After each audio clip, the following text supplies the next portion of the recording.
Hello guys, আসসালামু আলাইকুম। আশা করি আপনারা সবাই ভালো আছেন, সুস্থ আছেন, সুন্দর আছেন। আমি আবার আপনাদের মাঝে উপস্থিত হয়েছি ছোট্ট একটা গল্প করার জন্য।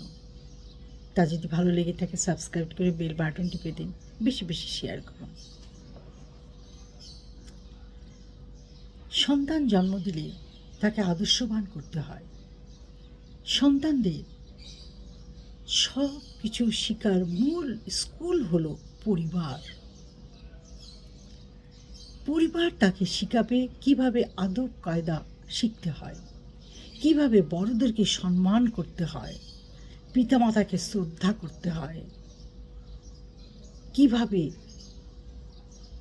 নিজের জীবনকে সুন্দরভাবে গুছিয়ে বড় হতে হয়। বাবা মার অবাধ্য হওয়া যায় না, বড়দের কথায় কটূক্তি করতে হয় না, বড়দেরকে সম্মান করতে হয়। এগুলো সব পরিবার থেকে শিখে আসে বাচ্চারা। পরিবার যদি সেভাবে সন্তানদেরকে মানুষ করতে ব্যর্থ হয়, তাহলে সেই সন্তান হয়ে যায় ব্যর্থহীন মানুষ।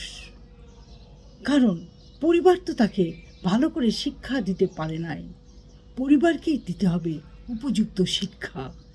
এই শিক্ষা থেকেই সন্তানরা শিক্ষিত হতে পারবে।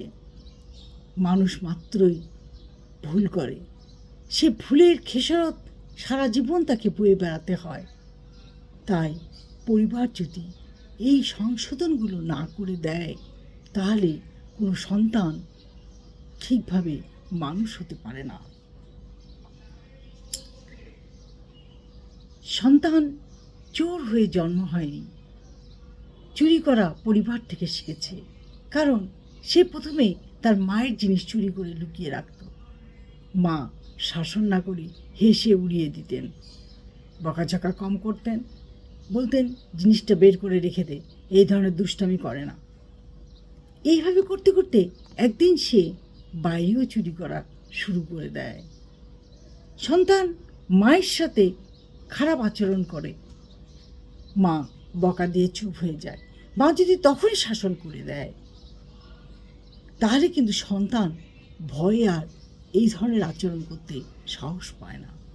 কিন্তু মারা হেসে উড়িয়ে দেয়।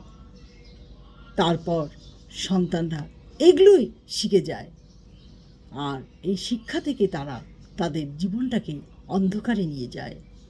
তাই বলছি, সন্তানদের শাসন করুন, সন্তানদের মানুষের মতো মানুষ করুন, তবেই তো আপনার সন্তান একটা উপযুক্ত মানুষ হয়ে উঠতে পারবে।